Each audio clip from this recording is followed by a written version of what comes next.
In the center of Las Vegas, beneath the intense spotlights of the Grand Arena, two title holders prepared to demonstrate that fresh talent overcomes tradition. What started as an evening of triumph grew tense as overconfidence clashed with wisdom, prompting two iconic figures to respond to a direct slight face-to-face. Ryder Kane stood out from ordinary MMA athletes. Over 7 grueling years, he had become the icon of contemporary fighting, renowned for concluding bouts within the opening minute. Suri Pryor differed from standard Muay Thai talents. For more than 10 years, he captivated audiences throughout Asia, celebrated for whirling knees, soaring elbows, and a performer's smile that concealed a fierce determination. When these combatants dared Chuck Norris and Steven Seagal in front of an enthusiastic audience, they believed themselves invincible. However, as the icons stood up from their spots and entered the ring, the whole venue understood the performance had ended. What originated as a display of superiority evolved into a lesson in modesty. As the spotlights dimmed above the grand venue, two icons departed unscathed, leaving a quiet that resonated more than any triumph. Before we continue, share where you're watching from. If this tale resonates with you, be sure to subscribe, as I've got something particularly unique lined up for tomorrow. The Las Vegas Grand Arena throbbed with pure excitement. All chairs occupied, every shout merging into an overwhelming noise that bounced off the surfaces. Bright beams shone down on the sleek octagon in the middle. Flashes from devices sparkled like storms while supporters yelled from all sides. Some held signs, others perched at the front of their seats, gazes fixed on the competitors. The atmosphere felt vibrant, nearly charged, full of anticipation for a major event. Ladies and gentlemen, Mason Holt's announcement boomed over the sound system. The experienced broadcaster's phrases echoed through the space with expert timing. "Welcome to the highlight of Apex Championship evening." The audience's reply rattled the structure's base. Amid this disorder, two individuals remained steady and collected in the premium area. Chuck Norris wore a plain dark top and pants. His aged features mapped out years of dedication. Next to him, Steven Seagal in his classic full black outfit, hair tied neatly, eyelids partially closed but observing everything. They stayed still. No group around them, no bids for notice, yet attention drifted their way naturally. They remained effortlessly motionless. Chuck's palms rested casually on his legs, Seagal's crossed in front. No smiles, no shouts, just concentration. Their focus stayed on the ring. Inside, though, all attention zeroed in on one person, the unbeaten emerging talent whose title had been cheered earlier. Ryder Kane, an ascending force not only for his abilities but for his winning style. Bold, showy, merciless, he fed off drama, aimed to command not just his rival but the spectators. Each action appeared designed to stir a response. He shifted on his feet, eyeing the lenses, absorbing the spotlight. Admirers adored or despised him, but none overlooked him. Opposite him in the ring was his challenger, an established expert with numerous battles behind him. Admired, not ostentatious, not conceited, the type who allowed his expertise to communicate softly. But tonight none of that counted. From the instant the signal sounded, Ryder charged. Swift, forceful, precise, unyielding. His blows landed firmly, offering his rival no room to recover. The expert countered, but the newer fighter dictated the rhythm as though driven by a point to make. It concluded harshly, a rapid series. A solid strike to the chin and the expert dropped heavily. The noise of the collision rang out. The official intervened, declaring the match finished. Medical staff hurried into the ring, verifying if the downed competitor could stand as the crowd burst forth. Some spectators yelled enthusiastically, excited by the display. Others fidgeted restlessly at the speed and severity of it. But Ryder ignored that. He paraded around the ring, limbs lifted, posing for the devices, engaging the audience. Perspiration flowing, expression broad, he called out to the supporters, ridiculing his rival outright. No modesty, no control. "Was that your best?" he bellowed, moving around the defeated figure. "I hardly exerted myself." Analysts had scarcely reacted when he seized the device from Mason Holt. "This is how modern times handle it."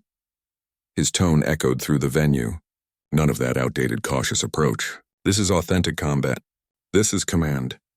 Yet in the midst of this uproar, Chuck Norris and Steven Seagal stayed utterly immobile. As the venue exploded, they remained with relaxed postures, keen stares, faces impassive. They observed all, each shift, each jeer. They didn't applaud. They didn't reply. They just watched. The event proceeded as the evening's secondary highlight neared. The vibe adjusted faintly as the broadcaster's tone resumed. And now, ladies and gentlemen, our Muay Thai feature bout. The illumination turned to the entry path as Suri Praert appeared, wrapped in a gilded garment adorned with Thai lettering. Unlike Ryder's blunt intensity, Suri advanced with dramatic style, every motion a show. Where Ryder embodied U.S. boldness, Suri represented global flair. Upon reaching the ring, he executed a detailed Y, the customary Thai salute before rotating in a loop, limbs outstretched, embracing the enthusiasm. His challenger, a valued Thai specialist, arrived with a modest incline and standard devotion practice. Their contest highlighted opposites. The specialist's structured classic method versus Suri's extravagant audience-engaging manner. Suri delivered rotating elbows instead of direct ones, enhanced his knee attacks with embellishments, interacted with the spectators during pauses, and similar to Ryder, he prevailed not via sheer strength, but through velocity and drama. When the finish arrived, it came via a leaping knee that appeared crafted more for visuals than battle utility. It struck anyway, propelling his challenger to the floor. Suri didn't pause for the official's verdict. He climbed the barrier, offering a feigned salute to the audience, his grin strikingly bright against his damp skin. "That's genuine Muay Thai," he proclaimed while taking the device. Not that sluggish, dull material from vintage recordings. This is progress, folks. The lenses swept the venue, capturing the difference between the victorious young competitor and the two icons seated unmoving in the premium zone. The producer lingered on the image longer than needed, emphasizing the stark visual contrast. Following both wins, the aftermatch discussions started. Ryder, still catching his breath but invigorated by success, positioned next to Tina Morales, the venue's primary interviewer. Her alert gaze evaluated him as she held her device. Ryder, a commanding win this evening. Some might call it overwhelming. "What's ahead for you?" Ryder chuckled, self-assured and free. "What's ahead? Anything I choose. No one in this category can challenge me." He cleared moisture from his forehead with a logoed cloth. "You know the issue with combat nowadays? Too much courtesy. All these people saluting and embracing after attempting to flatten one another. It's phony." Tina lifted a brow. "On the topic of courtesy, we have icons present tonight. Chuck Norris and Steven Seagal are at ringside. Any views on them observing your display?" The inquiry was expert, impartial. But a change occurred in Ryder's look, a spark of chance. "Chuck Norris." He chuckled, staring straight at the lens. "Look, I value what those individuals accomplished in their time, but honestly, that was film combat. This," he motioned to the octagon. "This is legitimate. Those individuals would endure 30 seconds in current competition." The audience's feedback was varied, some supporting Ryder's audacity, others whispering disagreement. The lens switched to Chuck and Seagal. No alteration in their looks. Not a hint. Suri entered the discussion zone shortly after, still buoyed by his success. When Tina posed a comparable inquiry about the icon's attendance, he exceeded Ryder. "Steven Seagal." Suri imitated a gradual Aikido maneuver, eliciting chuckles from sections of the crowd. "I enjoy his films, but seriously, that's scripted, not combat. I'd enjoy testing his Aikido against my elbows." He mimed a theatrical collapse. "Perhaps he could instruct me on dramatic falls for my upcoming film opportunity." Mason Holt, the seasoned broadcaster, chuckled uneasily into his device, attempting to ease the rising strain. "Bold statements from our title holders tonight. Keep in mind, folks, methods advance, but regard for the founders of mixed martial arts is..." But Ryder had already taken a cordless device from a close-by crew member. He wasn't done. "Hey, Chuck," he shouted, his tone slicing through the venue, heads pivoted, lenses turned. "Why not join us down here? Demonstrate if those roundhouse strikes function beyond Walker, Texas Ranger." The venue quieted, then sporadic, uneasy chuckles spread through the audience. This wasn't scripted. This wasn't rehearsed boldness. The production lead signaled urgently to mute Ryder's device, but the moment had passed. Suri, unwilling to be surpassed, claimed his own device. "Seagal, I've prepared some joint holds for you, expert." He executed an overdone salute. "Perhaps you can reveal your fatal contact method." Additional chuckles, but now awkward, laced with doubt. The lens focused steadily on Chuck Norris and Steven Seagal for a few pulses. Neither shifted. Chuck's gaze narrowed subtly. Seagal's lips tightened slightly. Then a shared look between them. No phrases, just an exchange. Tina Morales advanced, skilled enough to spot the escalation. Gentlemen, let's maintain attention on tonight's remarkable displays. But the point had passed. The audience, detecting tension, started chanting, "Chuck, Chuck, Chuck." Another group replied, "Seagal, Seagal." Online platforms surged instantly. Segments of the dares were already popular. Venue displays showed messages appearing rapidly. Did Kane just provoke Chuck Norris? Someone informed Surrey that Seagal breaks limbs without scripts. Show respect to the icons. Mason Holt's tone returned via the system, attempting to restore order. Ladies and gentlemen, let's applaud all our competitors tonight. But his phrases diminished as the unimaginable occurred. Chuck Norris rose. A wave of hush extended from the premium area outward like a pebble in calm liquid. Beside him, Steven Seagal stood too. Neither uttered anything. Neither motioned. They merely positioned, gazes fixed on the ring where Ryder and Surrey continued rejoicing. The audience's noise reduced to a whisper, then to murmured amazement. Ryder's grin wavered briefly before reappearing broader and more strained. Surrey's dramatic postures halted as he observed the icons advance toward the octagon. Chuck proceeded with the same precision that marked his path. No extra actions, no delay. Seagal moved beside him, palms relaxed by his sides, gaze fixed on the ring. The audience separated for them like fluid. Safety personnel, unsure if to act, retreated at a minor gesture from Chuck. Lenses followed their progress. The venue's large screens displayed their advance from various perspectives. The seasoned resolve in Chuck's features, the cool evaluation in Seagal's gaze, and for the initial time that evening, Ryder Kane and Surrey Pratt remained completely motionless, watching the icons near, abruptly conscious that certain provocations, once made, cannot be withdrawn. The Las Vegas Grand Arena had seen innumerable instances of athletic legacy, but nothing comparable. The audience's vibe shifted from the madness of success festivities to something vibrant and unpredictable. Every gaze, every lens followed Chuck Norris and Steven Seagal as they neared the octagon with deliberate pace. Online reactions detonated live. Devices rose all around, recording the instance from countless views. The crew team, rushing to adjust to this unplanned twist, changed to a multi-view divided screen. Ryder and Surrey in the ring, still grasping their devices. Chuck and Seagal progressing with calculated strides. The spectators' expressions moving from entertainment to expectation. Mason Holt's tone trembled faintly as he tried to describe the developing scenario. Ladies and gentlemen, it seems we're experiencing a unique instance in fighting history. Within the ring, Ryder Kane kept his bold grin, but a trace flickered in his gaze, the initial sign of uncertainty. He looked at Surrey, who replied with a dramatic lift of shoulders before fixing his title strap on his arm. "Appears the elders are arriving to praise us," Ryder remarked, his tone traveling via the device but missing its typical assurance. Surrey pushed a chuckle. "Perhaps they seek signatures." The remarks landed flat amid the venue's increasing pressure. Chuck and Seagal arrived at the platform's border. Without pause, guards unlocked the entrance. The icons entered the octagon. Two males in their 70s stepping into a realm dominated by athletes half their years. Yet something about their aura made the area feel abruptly confined. Chuck positioned upright, his aged features blank, palms loose beside him. Years of training had eliminated any requirement for display. Next to him, Seagal's gaze scanned the ring with detached review. Hair tied perfectly, his immobility somehow more intimidating than any action. Ryder swallowed, camera-prepared grin secure. Well, if it isn't the icons in person, here to witness how genuine combat has progressed since your era.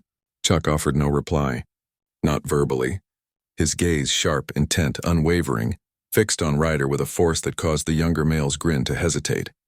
Surrey, declining to be eclipsed, advanced with amplified gestures toward Seagal. "Master Seagal," he stated, delivering a sarcastic salute. "Grace us with your insight. Inform us, do those joint holds function without action coordinators?" Seagal's look stayed the same, but he angled his head faintly, a hunter evaluating quarry. The audience's whispers increased, unsure if viewing humor or something much weightier. Mason Holt, detecting the change, moved nearer to the ring. "Gentlemen, maybe we ought to recognize," Chuck's tone sliced through the venue. One term uttered not forcefully but with such sharpness and authority that it muted all. "Allow them to conclude." Those terms held significance beyond loudness. Chuck's southern accent stayed as always. Deliberate, relaxed, definite. Ryder's assurance clearly shook. He glanced at the audience, searching for the affirmation that had always driven him. but encountered only strained expectation. He modified his position, instinctively broadening his frame. "Look, I intended no offense," he started, his manner abruptly protective. "Just noting combat has advanced, that's it. These times it's about what?" Seagal uttered for the first occasion, his tone unexpectedly gentle yet reaching every part of the venue. "Demonstrate for us." The dare lingered in the atmosphere. Basic, straightforward, impossible to ignore. Tina Morales advanced, expert senses activating. "Maybe we ought to resume our planned schedule." "No," Ryder cut in, ego surpassing his brief hesitation. "No, they wish to view progress. Let's display it." He passed his title strap to an assistant and loosened his arms. The competitor within him couldn't retreat now. Not with vast audiences viewing. Not with his image on the line. Merely a casual showcase, correct? No grudges after. Chuck's look stayed impartial. None. Seagal uttered nothing, but his faint incline conveyed much. Suri, always competitive, removed his garment. Pair against pair then, classic versus contemporary. His tone held the compelled boldness of someone dedicated to a route he'd started to question. The official neared hesitantly. "Sirs, this isn't authorized display," Chuck explained, locking eyes with the referee. "No evaluators, no points." Something in his manner rendered more debate futile. The official inclined and retreated. Mason Holt regained his tone. "Expert senses dominating. Ladies and gentlemen, it seems we're set to observe a spontaneous showcase. In a remarkable development, our title holders have dared the icons present." The audience thundered back to vitality. Devices elevated further, online spaces ignited with immediate remarks. The production lead gestured wildly, confirming all lens angles were included. Aware this instance would be reviewed for years, Chuck shed his outer layer, passing it to a guard. Underneath, a basic dark shirt displayed limbs still shaped by years of practice. Seagal stayed in his smooth shirt, simply fixing his cuffs with intentional calm. "Ought we provide them protective items?" One assistant murmured audibly enough to hear. Ryder chuckled, part of his assurance returning. "I doubt we'll create much connection." He faced the audience, performing for the lenses. "We'll be careful, people. Wouldn't wish to harm the artifacts." Intermittent chuckles ensued, but uneasy, doubtful. Suri moved to one part of the octagon, his actions overly flexible and dramatic. "Standard position, Master Seagal, or something from your films?" He shifted on his feet, delivering practice series that concluded with twists. Seagal observed him without remark, palms linked loosely ahead, as immobile as rock. In the ring's middle, Ryder and Chuck confronted one another. The difference was sharp. Ryder's built physique, combat gear decorated with brand markings on his torso highlighting his successes. Chuck in ordinary attire, no external shows, nothing to validate. "So how shall we proceed?" Ryder inquired, shifting lightly. "Scoring system, first to yield." Chuck's reply was typically brief. "Motion alone, no force," Ryder sneered, concerned about injury. The slightest trace of something, not fully a grin, appeared on Chuck's mouth, merely establishing guidelines. The official looked between them, then lifted shoulders and elevated his arm. "Showcase only. On my signal. Cease right away. Comprehended?" Affirmations throughout. The official withdrew and indicated. Comments for a pulse. No one shifted. The venue held its shared inhale. Then Ryder, restless as usual, attacked first, a testing thrust toward Chuck's torso. Quick but managed. It measured range, a probe. Chuck didn't deflect. He wasn't present. A small adjustment of his body so understated, many overlooked it, and the thrust met only emptiness. Ryder paused in astonishment before unleashing a series. Thrust, swing, lower strike. Actions that had crushed rivals in various titles. Each blow was flawlessly executed, rapidly explosive, none hit. Chuck shifted with remarkable simplicity. No bold evasions, no staged responses, just avoiding where the blows aimed. It appeared as if he anticipated each assault before Ryder did. On the other side of the ring, Suri initiated a showy assault on Seagal. A rotating elbow shifting to a leaping knee, the sort of series that had earned him fame in compilations. Seagal's reply differed from Chuck's, but just as crushing. Where Chuck dodged, Seagal rerouted. His palms scarcely appeared to shift. Yet Suri's drive propelled him beyond his aim. His stability disrupted with each effort. The Aikido expert never attacked. He merely guaranteed that Suri's own force opposed him. Sharing and crafting this tale required considerable effort from us, so if you're appreciating it, join our channel. It supports us greatly. Now returning to the tale. The audience quieted, seeing something they struggled to grasp. These weren't film methods. This wasn't staging. This was years of expertise compressed into sheer effectiveness. Ryder's irritation built noticeably. His series became more intense, his respiration more strained, while Chuck stayed composed, nearly peaceful. Following an especially uncontrolled sequence that struck only emptiness, Ryder withdrew, gaze broad. "How are you?" Before he could complete, Chuck advanced, not forcefully, not with might, but with such accuracy that Ryder instinctively retreated, protective responses activating. Chuck hadn't hit him, hadn't contacted him yet. Ryder backed as though from an immense pressure. Suri fared no better. His dramatic methods, robbed of their potency by Seagal's understated reroutes, started to appear increasingly frantic. After a soaring attack that led to him almost tumbling, Suri touched down clumsily, respiring deeply, moisture dripping despite the short interaction.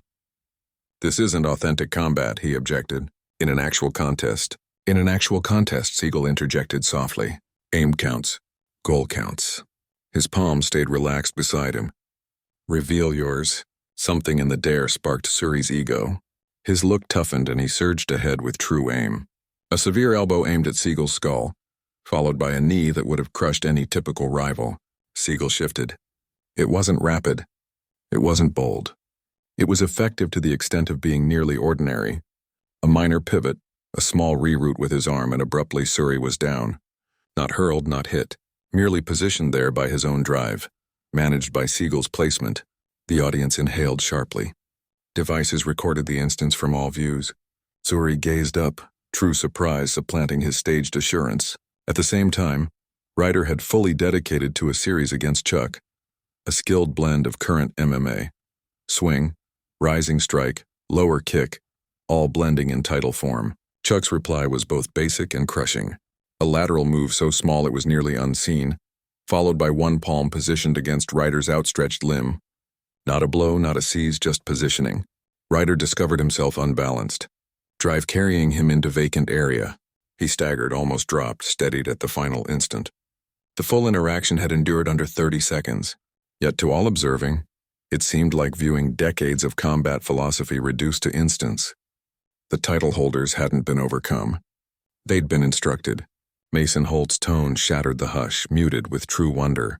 "Ladies and gentlemen, I'm uncertain what we just observed."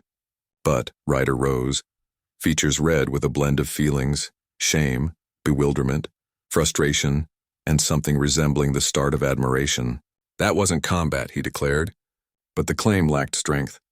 Chuck viewed him steadily. "No, it wasn't. That was comprehension," Seagal contributed, assisting Suri upright with unexpected kindness. The audience stayed muted, detecting they were seeing something past athletics. A teaching in modesty provided without one strike connecting. Tina Morales neared the ring, device prepared, skilled enough to identify the momentous value of the unfolding. "Chuck, would you like to remark on what occurred?" Chuck stared straight into the lens, his aged features grave. "Combat isn't about command. It's about expertise, not over others, over oneself." His phrases resounded through the venue. Basic, direct, deep. Ryder stayed rigid, title holder's boldness removed. Abruptly appearing far younger than his 27 years, for maybe the initial time in his expert path, he discovered himself lacking a prepared retort, without a rehearsed reply. Suri, regaining his poise, tried to recover his honor. "That's okay in a managed setting, but in an actual battle." "Would you wish to view an actual battle?" Seagal inquired softly, the query holding no menace, merely true curiosity. The hush that ensued was overwhelming. The Las Vegas Grand Arena contained its shared inhale. The hush was absolute, heavy, as if the atmosphere itself had been extracted from the vast area. Thousands of viewers, moments prior roaring with thrill, now positioned immobile. Devices still elevated but ignored in grips that dared not shift. Even the crew staff, experts of innumerable athletic displays, positioned captivated behind their tools. In the octagon center, time appeared paused. "Would you like to view an actual battle?" Seagal's query lingered in the air, not as a menace but as a sincere, thoughtful exploration. His gaze calm, evaluating, steady, stayed locked on Suri, who had unconsciously retreated half a pace. Chuck Norris positioned utterly motionless next to Seagal, his aged features blank, palms calm at his sides. Nothing in his stance implied hostility. Yet something in his aura made the ring feel abruptly tighter, as if the area had shrunk around the four males. Ryder Kane swallowed, looking toward the venue's huge screens where his own features were shown in clear detail. Reddened, unsure, devoid of its habitual boldness, he grew sharply conscious of how this instance would be replayed, examined, turned into images across the web in minutes. Defining his path, possibly concluding it. "Look," he commenced, compelling assurance back into his tone. "This is all excellent for the lenses, right? Classic contemporary." He tried a chuckle that emerged empty. The supporters are enjoying it, but the supporters weren't enjoying it. They were observing something they'd never anticipated. Weakness from competitors who'd constructed paths on displayed unbeatability. Mason Holt, seasoned broadcaster with years of expertise, discovered himself searching for phrases. When he eventually uttered into his device, his typical grandeur was supplanted with something nearing veneration. "Ladies and gentlemen, we are observing something unmatched here tonight. Two eras of combat philosophy confronting one another in the octagon." Suri, uneasy with hush, filled the gap with action. He shifted lightly on his feet, encircling Seagal with compelled ease. "Fact differs from theory, though, doesn't it? In true battle?" "You've never experienced true battle," Seagal declared. "Not a charge, merely truth." Suri stumbled midway. "I battled the top in the globe in a ring with guidelines. With officials." Seagal's tone stayed gentle, yet reached every part of the venue with lenses with health team ready. He motioned slightly around them. "This is athletics. Commendable, skilled, beneficial. A break, but not battle." The difference lingered heavily in the atmosphere. Chuck's southern accent contributed, relaxed and deliberate. "What you perform requires immense ability. No one here claims otherwise." His gaze held Ryder firmly. "But there's a gap between commanding a rival and commanding yourself." Something in the wording struck Ryder. His stance adjusted faintly, protective ego yielding to reluctant interest. "And you've commanded yourself?" The query emerged less confrontational than planned, nearly sincere. Chuck didn't reply right away. When he did, his answer was disarmingly truthful. "No, still pursuing it. Every day for 50 years. The modesty in the declaration was so unforeseen, so opposed to the ego-driven realm of expert combat, that Ryder discovered himself briefly wordless. Tina Morales, detecting a turning point in the developing drama, moved closer to the ring.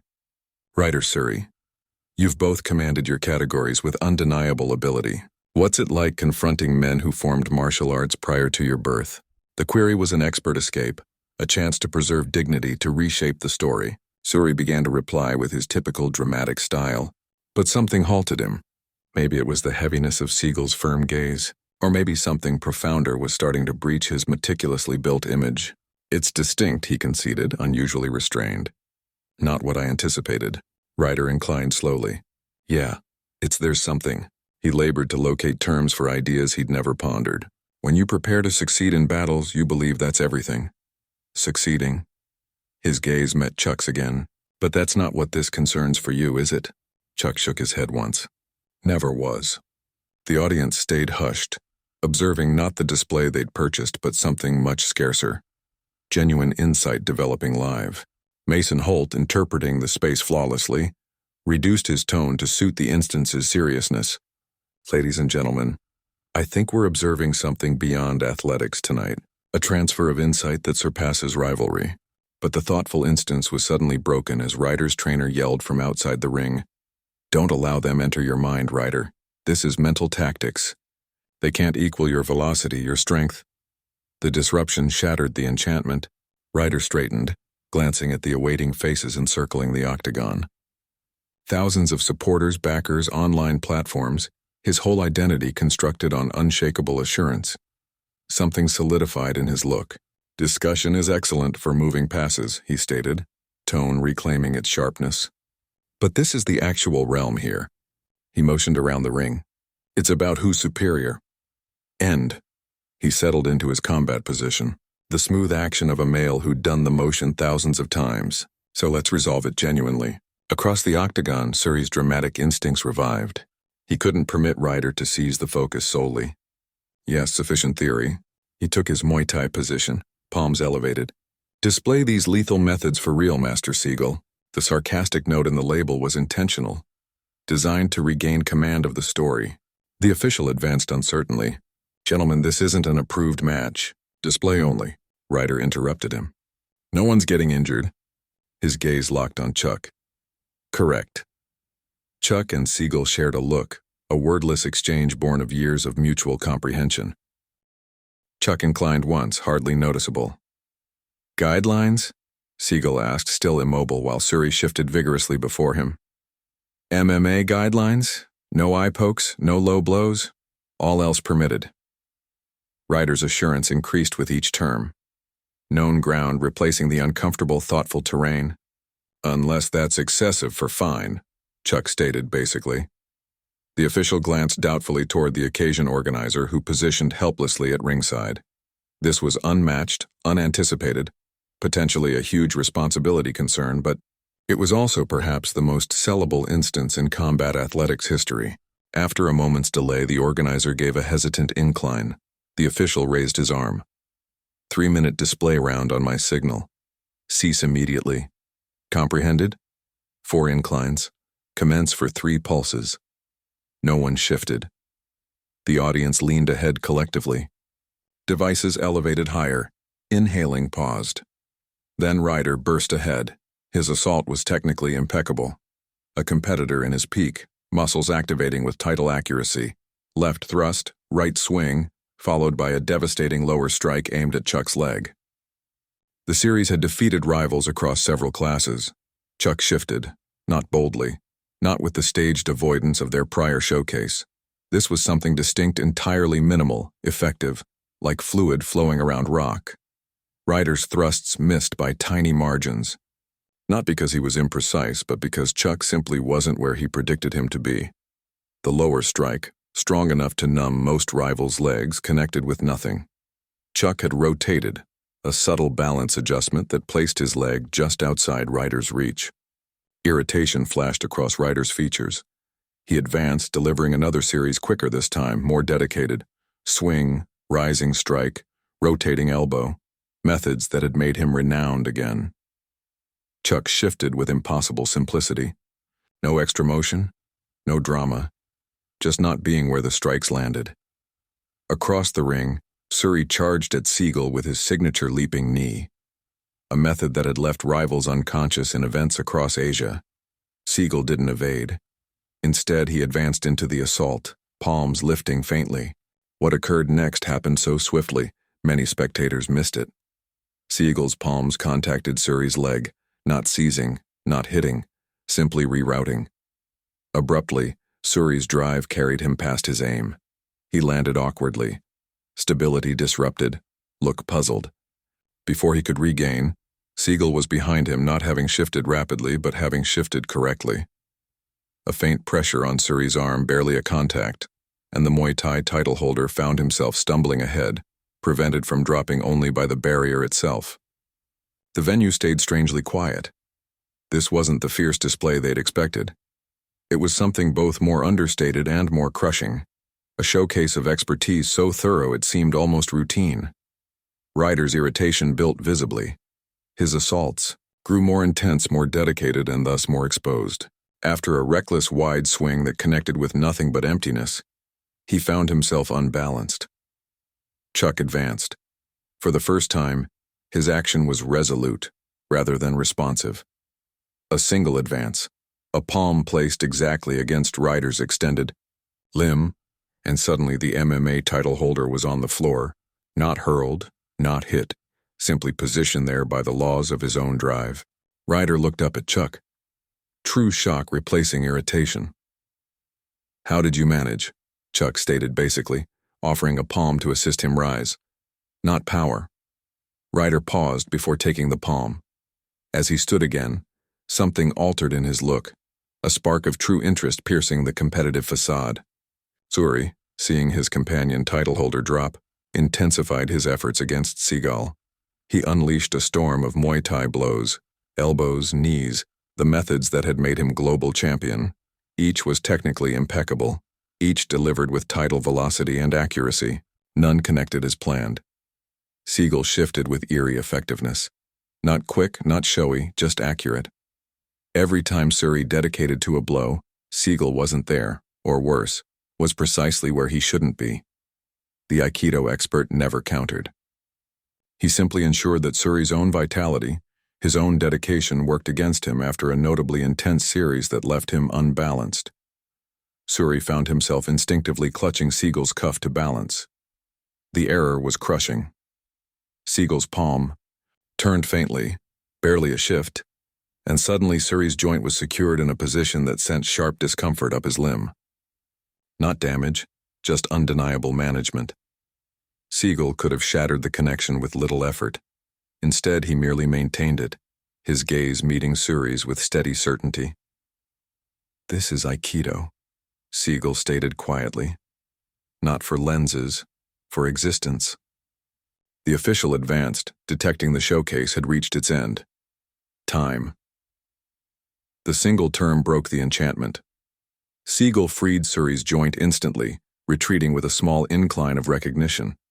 Across the ring, Chuck had already distanced from Ryder, palms again calm at his sides. For several pulses, no one uttered. The title holders positioned respiring heavily, not from effort, but from the mental effect of what they'd encountered. The icons positioned utterly motionless, unaltered, unaffected, as if they'd done nothing more demanding than a leisurely walk. Mason Holt's tone, when it eventually shattered the hush, had lost all staged amplification. It was simply a male laboring to express what he'd observed. "Ladies and gentlemen, I don't know what we just viewed, but I believe we've observed something remarkable tonight. Not a battle, something beyond battling." The audience stayed muted as if in the presence of something holy. Devices lowered gradually, their holders abruptly aware that no electronic record could transmit what they just experienced. Tina Morales advanced, expert instinct returning. "Chuck, Steven, would you like to share what just transpired here?" Chuck looked at her, look unchanged. Nothing transpired. He glanced at Ryder. "Just a prompt." "Of what?" Ryder inquired, tone uncharacteristically restrained. "That battling isn't about commanding someone else. It's about commanding yourself." Chuck's words were basic, direct, devoid of lecturing. "You have immense ability, both of you. But ability without insight is just aggression with improved method." Seagal inclined faintly. "In true battle, the aim isn't to overcome a rival, it's to conclude dispute." Suri moved his joint. The recall of Seagal's management still recent. "But you didn't even hit. How do you conclude dispute without assaulting?" "By eliminating the requirement to assault," Seagal answered. "By managing area, vitality, aim."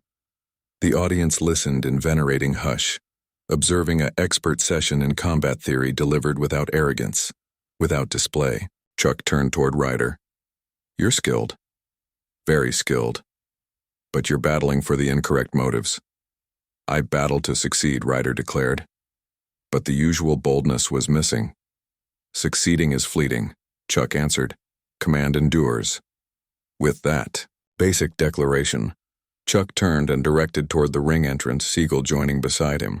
They proceeded relaxed with the same silent effectiveness that had marked their showcase. As they reached the gate, Ryder shouted, "Hold!" The icons paused. Turning back, Ryder positioned in the octagon's center, title strap ignored at his feet.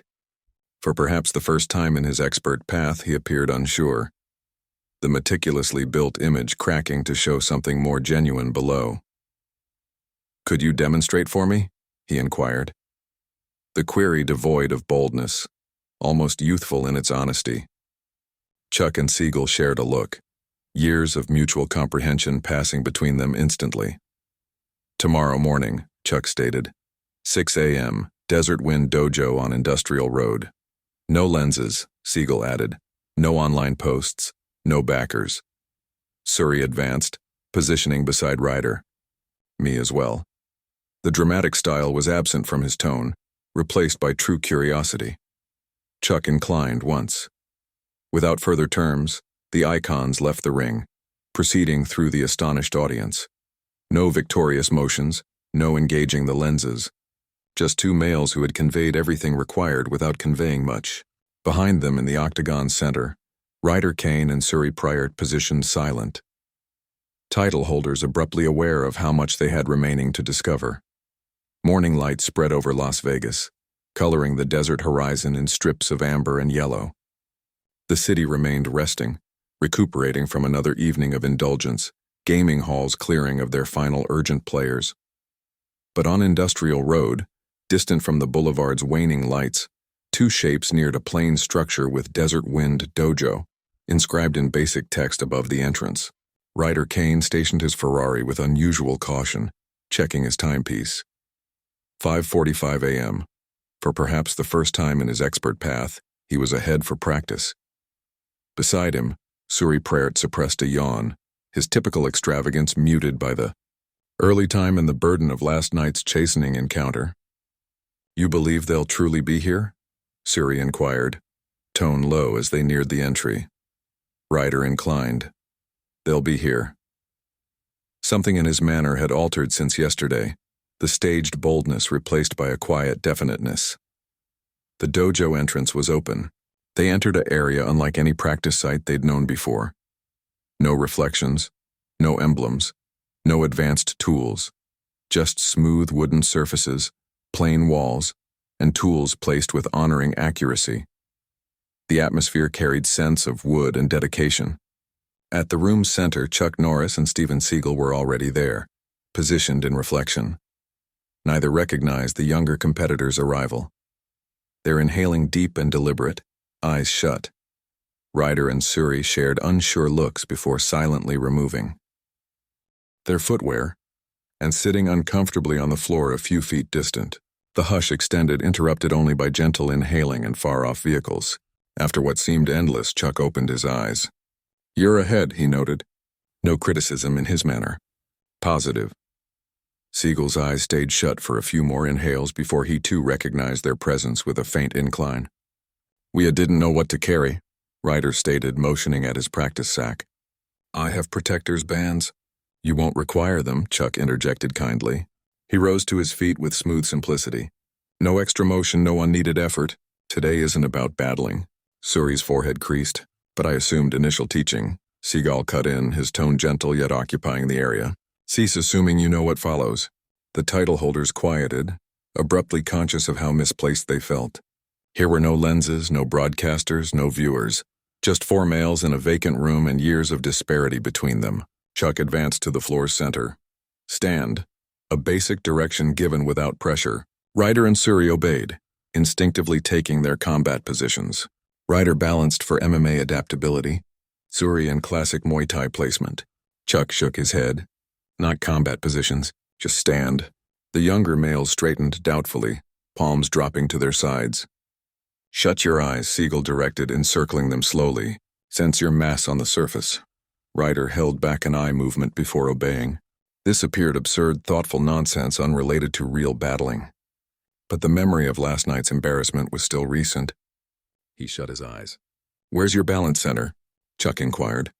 Ryder frowned with eyes closed. "My middle, clearly." "Don't inform me." "Sense it," Chuck answered. "Where is your mass positioned now? Where is your stability?" Ryder concentrated inward, abruptly aware that he was leaning faintly ahead. Mass on the fronts of his feet.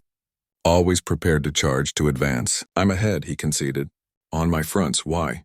Chuck's query was basic, direct. Ryder had never pondered it before. "Because that's how you produce strength, how you remain prepared to charge." Charge. Seagal repeated the term without criticism. "Always ahead, always pressing." Suri's eyes opened. "That's how you prevail, is it?" Chuck inquired, meeting his gaze firmly. "Or is it how you deplete yourself?" For 2 hours, they focused on nothing but positioning. Not position, not method, just awareness, recognition of mass, of stability, of inhale. Chuck and Seagal made small adjustments, a minor fix to Ryder's arms, a tiny change in Suri's foot placement. "This is foolish." Ryder eventually exploded, irritation overcoming control. "When do we reach the real methods? The material that counts in the ring?" Chuck viewed him steadily. "You have abundant methods. You have finishing strength in both palms.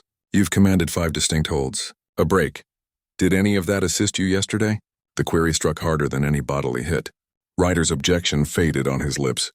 "Your issue isn't method," Seagal added. "It's aim purpose." "My purpose is prevailing," Ryder maintained. But the strength was waning. Chuck shook his head. Prevailing is a result, not a purpose. He advanced closer. Why do you battle? The query surprised Ryder. He'd been questioned about his battling manner, his practice routine, his nutrition, never his reason. The prepared responses about being superior, about commanding his category, abruptly felt empty. I don't know. He conceded the truth, surprising even him. That's your first genuine response today, Chuck stated, approval warming his manner. Not knowing is the start of acquiring. The morning proceeded with drills that appeared ridiculously fundamental to the title holders. Inhaling rhythms, mass adjustments, recognition exercises, nothing dramatic, nothing shareable online. Just core awareness of form, of area, of vitality. After a notably irritating sequence, Suri exhaled. I've been competing expertly for 12 years. I have 37 successes. Yes, Seagal recognized. And they've instructed you to be an outstanding rival. He allowed the declaration to linger for an instant. Now it's time to acquire how to be a combat artist. What's the disparity? Suri challenged. Some of his typical fire returning. A rival battles others, Chuck clarified. A combat artist battles himself. By midday, both young competitors were bodily and mentally depleted. Not from effort, but from the strong focus needed. They had delivered no thrusts, performed no strikes, executed no holds. Yet both felt as if they'd finished the most challenging practice session of their paths. Sufficient for today, Chuck declared. Same time tomorrow. Ryder paused in astonishment. You're providing more practice if you desire it? Chuck answered basically. Why? Suri inquired. After how we behaved, after what we stated about you. Seagal's look stayed impartial. Terms signify little. Actions disclose nature. You appeared at dawn despite your shame. That conveys more than any offense. Chuck inclined. Agreement. Ego is the heaviest load to carry. You both bore it here anyway. A trace of a grin touched his lips. That merits regard. As they readied to depart, Ryder paused by the entrance. Yesterday in the ring, you could have shamed us. Truly made us appear poor in front of all. He met Chuck's gaze directly. Why didn't you? Shaming teaches nothing, Chuck answered. It only generates bitterness. But we merited it, Suri conceded, surprising himself with the openness. Maybe. Seagal recognized, but meriting and requiring are distinct. He viewed them thoughtfully. You didn't require more self. You required its reverse. The young title holders departed the dojo in hush, the Ferrari staying stationed as they walked together down Industrial Road. Neither prepared to resume their usual existences yet. You returning tomorrow? Suri eventually inquired. Ryder inclined slowly. Yeah, you a break? Don't share about this. Wasn't intending to. Meanwhile, inside the dojo, Chuck and Seagal resumed their morning pattern. No talk of what had occurred, no self-praise, no remark on the title holder's display, just the ongoing dedication that had shaped their existences for years. They might not return, Seagal noted after several minutes of hush. Chuck inclined. Their decision. But at 5:30 the next morning, the Ferrari arrived again, and the morning following and the one after. Days extended into weeks. The practice developed slowly from immobility to action, from recognition to use. Methods appeared not as goals themselves but as displays of core ideas. Chuck's simplicity of action, Seagal's rerouting of vitality, strength without strain, management without command. The title holder's public images began to change subtly at first, then more evidently. Ryder's online presence grew quieter. His shares less about self-advancement and more about gratitude. Suri's extravagance persisted, but moderated with a new genuineness that supporters noticed right away. Athletic reporters guessed about the shift. Whispers spread about what had truly happened that evening in the octagon and afterward, but the four males kept their hush, forming a personal haven of acquiring amid the public display of expert battling. 6 weeks after that decisive evening, Ryder confronted his next title protection, a much-awaited match against a verbal challenger who'd spent months offending him digitally. The pre-match media gathering was arranged for maximum tension, lenses placed to record the anticipated clashes. The challenger arrived with his usual group, starting immediately into practice taunts. Finally appearing, Kane. Been concealing since you got shamed by Grandpa Norris? The gathered press leaned ahead, devices raised awaiting the volatile reply that had defined Ryder's prior path. It never arrived. Ryder viewed his rival steadily. No frustration in his look, no staged fury. When he uttered, his tone was deliberate, centered. Saturday evening we'll occupy the ring. Today I'll offer my regard. You've merited your opportunity. He extended his palm across the surface. The challenger stared in confusion, the ready insults fading under Ryder's unforeseen composure. After an uncomfortable instant, he shook the title holder's palm, visibly disrupted from his strategy. Tina Morales, covering the media gathering for the system, couldn't contain her expert curiosity. Ryder fans have observed a major change in your method since the event with Chuck Norris and Steven Seagal. Care to remark on how that's influenced your readiness for this match? Ryder pondered the query carefully. I've been lucky to obtain some viewpoint, he stated finally. Battling isn't about commanding someone else. It's about commanding yourself. He grinned faintly, acknowledging the adopted insight. I'm still pursuing it. Every day, the title match itself mirrored the change. Ryder battled with accuracy rather than intensity, effectiveness rather than display. When success arrived, a skilled hold in the third segment, his festivity was managed, courteous. He assisted his rival up, uttered terms of true gratitude, recognized the ability he'd confronted. The audience, initially puzzled by the title holder's altered behavior, responded with increasing gratitude. Regard, it emerged, was infectious. In Bangkok 2 weeks later, Suri Praert's title protection followed a comparable pattern. The once dramatic competitor still entered with his customary Y ritual, still honored his roots with pride. But the ridiculing boldness was absent, replaced by genuine aura. His battling manner stayed spectacular. Leaping knees, rotating elbows, all the methods that had made him title holder, but now performed with goal rather than purely for show. After his success, Suri saluted each side of the venue, to his rival, to his trainers. In his after-match discussion, speaking Thai to his local audience, he conveyed thanks not only for his achievement, but for his recent teachings in modesty. True power, he informed the astonished interviewer, comes not from overcoming others but from managing yourself. The change of both title holders became the narrative of the battling world that period. Athletic mind experts guessed about rival development. Trainers examined the skilled modifications. Online debates discussed whether the shifts would prolong their paths or shorten them. But in a quiet dojo on Industrial Road, none of that counted. There, in the hours before light, two title holders continued to discover what they'd never realized they lacked: the timeless core reality that had always existed beneath the dramatic exterior of their craft. True command is hushed, and hush, correctly grasped, conveys much.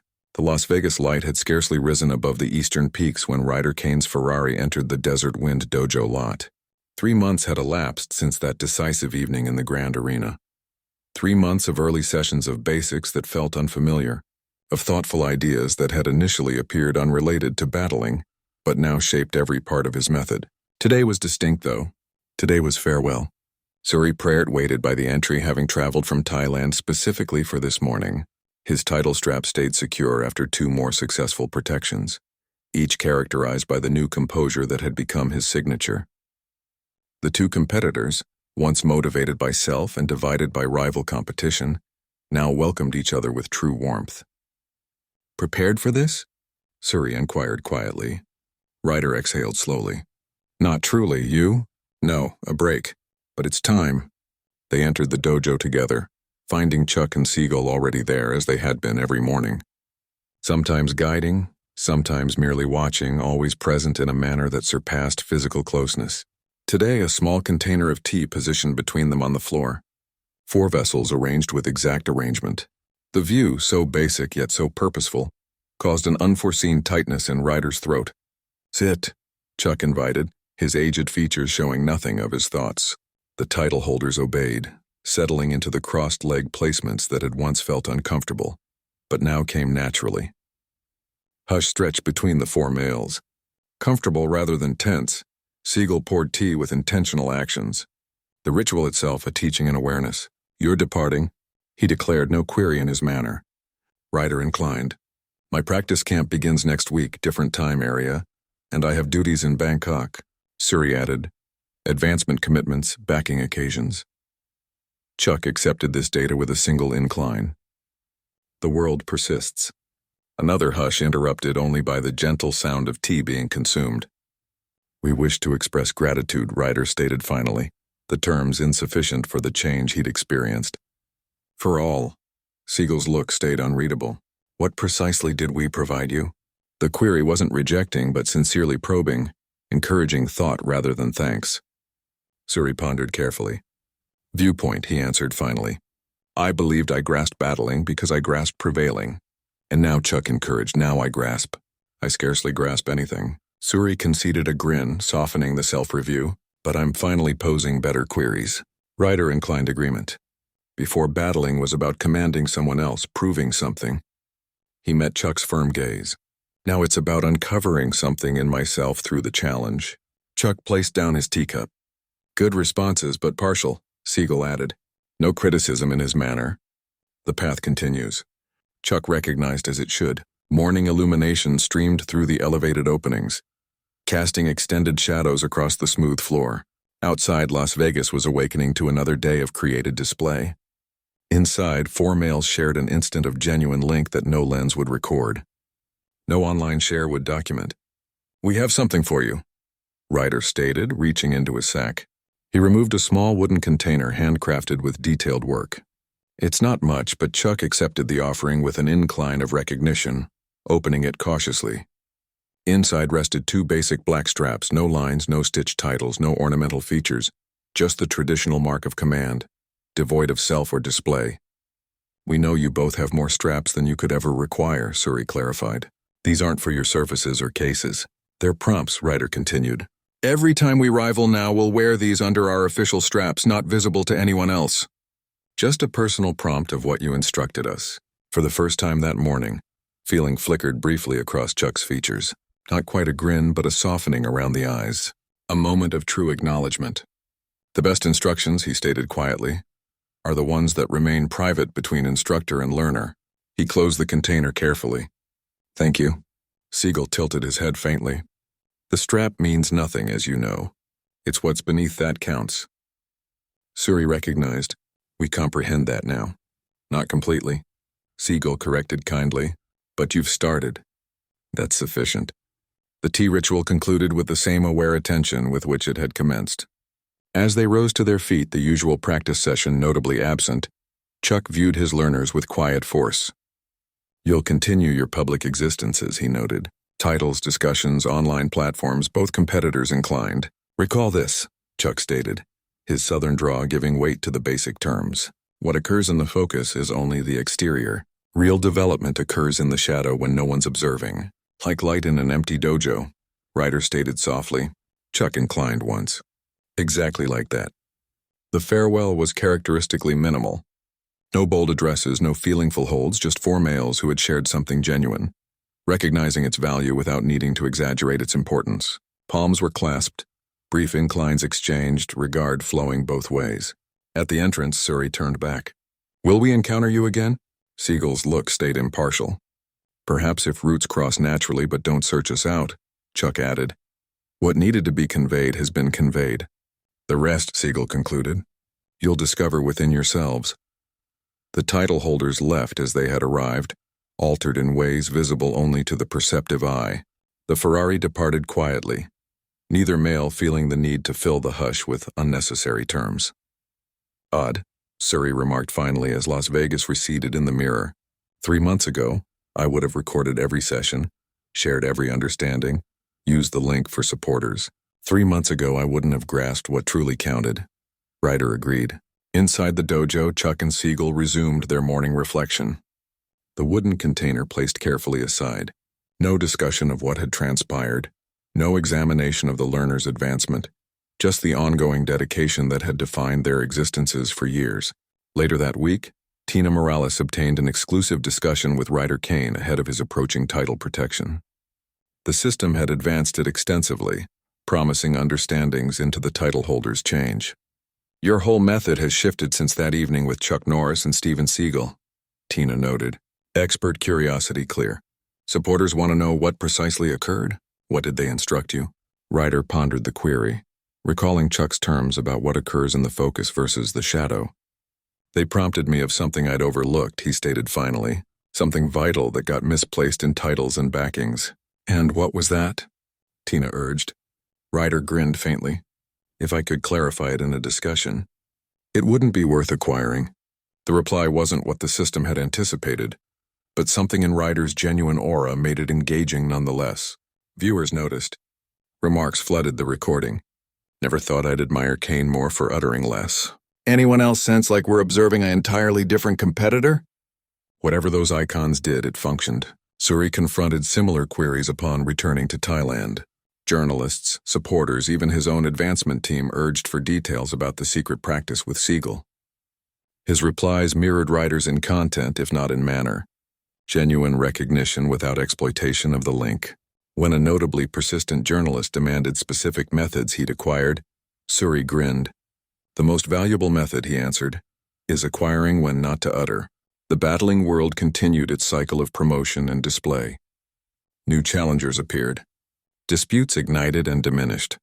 Online algorithms amplified tension and conflict as they were crafted to do. Yet within this system, Ryder Kane and Suri Praert had become something unanticipated centers of quiet genuineness amid the uproar. Their battles stayed skilled masterpieces, their abilities undiminished. But the boldness was absent, replaced by an aura that supporters found increasingly engaging. Their mutual regard developed into true companionship, surpassing the rival divisions of their sports. Occasionally, when timings aligned, they practiced together, sessions closed to lenses free from recording, focused on development rather than material creation. Chuck and Seagal continued their personal existences, declining discussions about their famous learners, refusing to capitalize on the link when urged by notably insistent journalists. Chuck's reply was characteristically minimal. They're good males, good competitors. The rest is personal. 6 months after their farewell at Desert Wind Dojo, following another successful title protection, Ryder found himself at a benefit occasion in Los Angeles. As he navigated the crowded gathering, a familiar aura registered at the edge of his recognition. Chuck Norris positioned by the distant wall, characteristically understated in a basic outfit, observing rather than joining in the social display around him. Their gazes met across the space. No terms exchanged. No recognition necessary beyond a faint incline from the elder, returned by the younger. Later that evening, an online influencer approached Ryder. Device raised for a photo. You know Chuck Norris is here. We should get an image with him. The web would surge. Ryder grinned politely but shook his head. Some links aren't meant for public use. The influencer appeared puzzled. But consider the interaction. I am. Ryder answered basically. Just not the type you mean. Across the space, Chuck observed the exchange. No reaction crossed his features. But as he left shortly after, there was a faint incline toward his former learner. A silent recognition of a teaching truly acquired. True command is hushed. Boldness diminishes where wisdom persists. The most essential successes are the ones no one observes. 1 year to the day after that decisive evening in the Las Vegas Grand Arena, Ryder Kane positioned alone in the Desert Wind Dojo. Early morning illumination casting long shadows across the smooth floor. The area stayed unaltered. No reflections, no emblems, no advanced tools, just wooden surfaces, plain walls, and tools placed with honoring accuracy. Chuck and Seagal were not there. They hadn't been for months. The dojo itself had been quietly acquired by Ryder and Suri, preserved exactly as it had been during their practice, a haven of genuineness in a city constructed on deception. Ryder proceeded through a series of patterns not for lenses or rivalry but for himself. Each action carried the simplicity he'd acquired from Chuck, the flow he'd taken from Seagal. No wasted vitality, no performative embellishments, just pure display of dedicated aim. The entrance opened softly.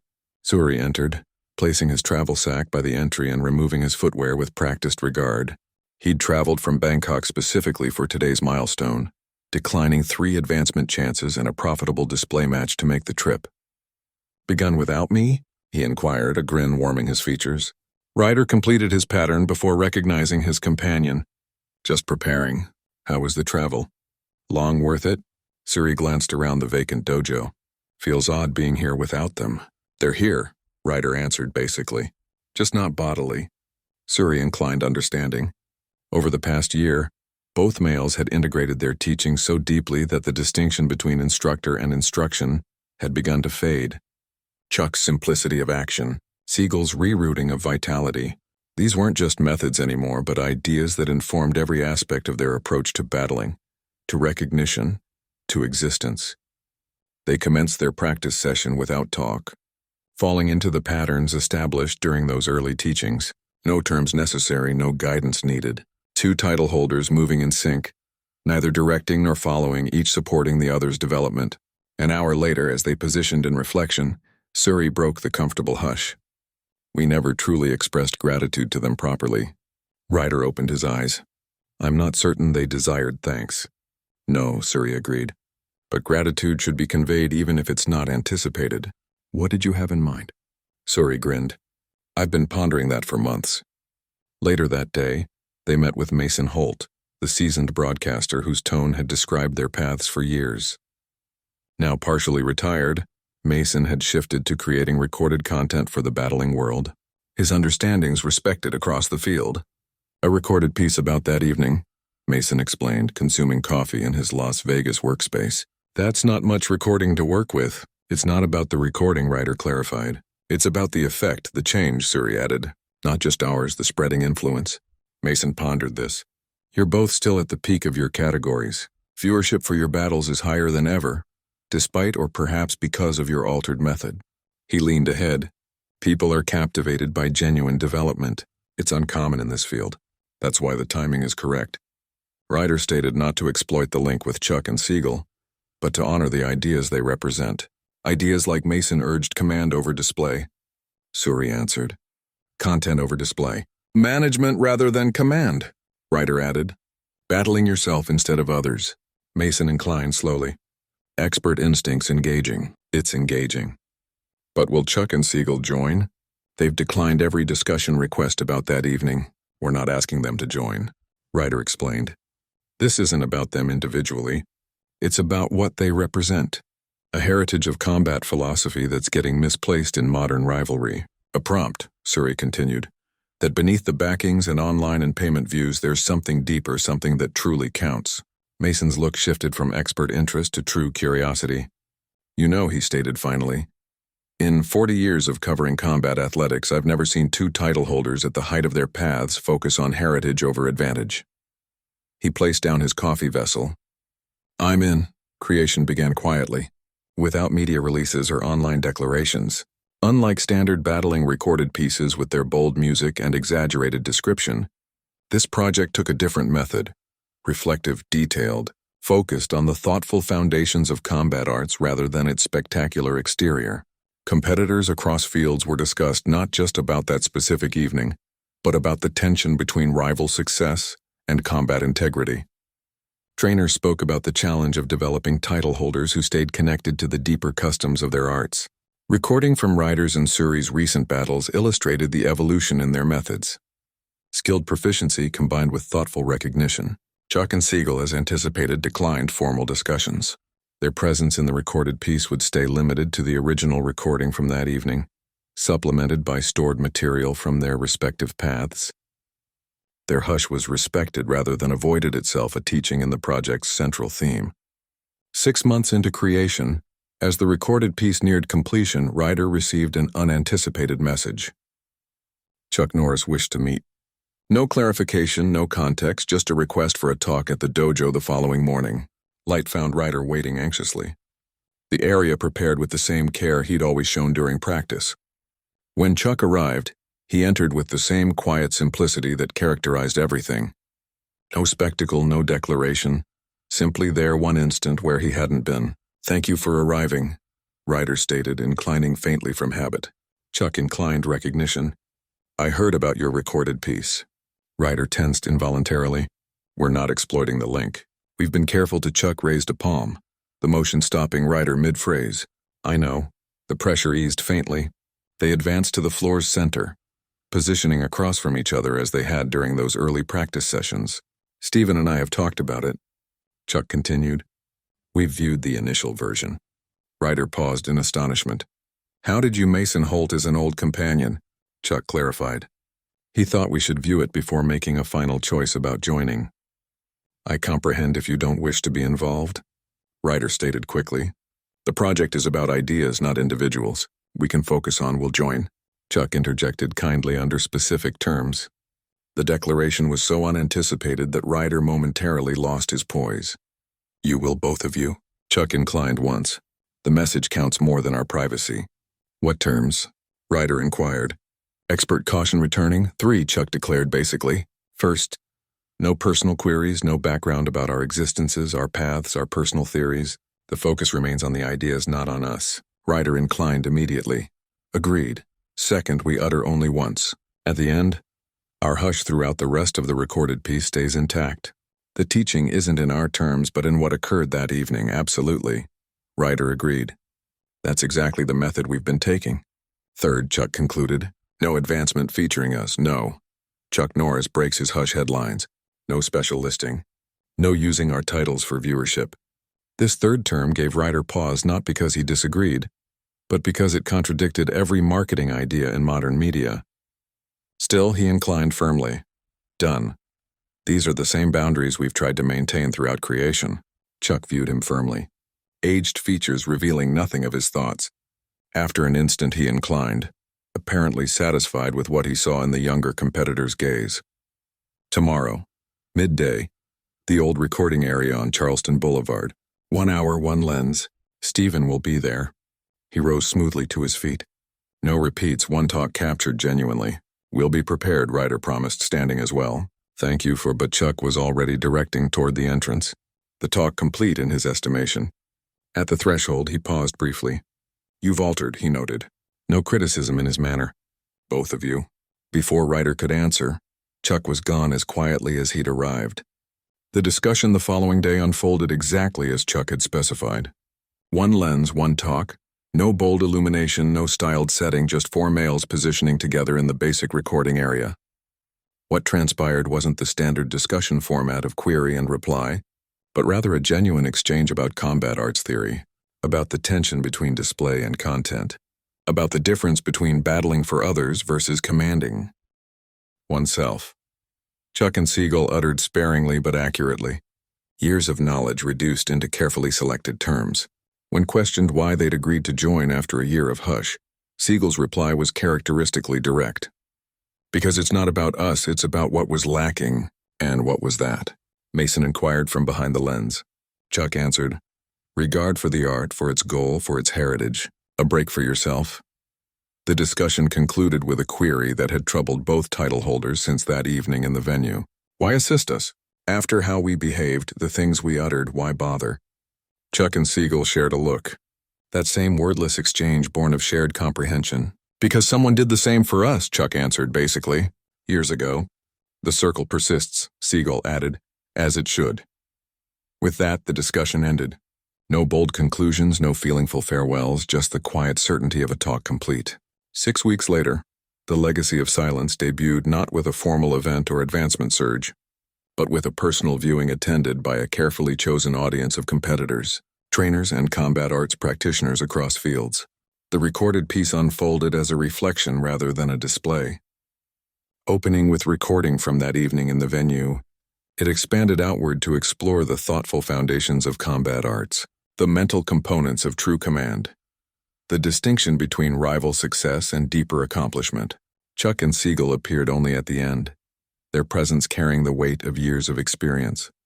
Their terms were few but echoing, focused not on themselves but on the ideas that had guided their existences. Battling isn't about overcoming someone else.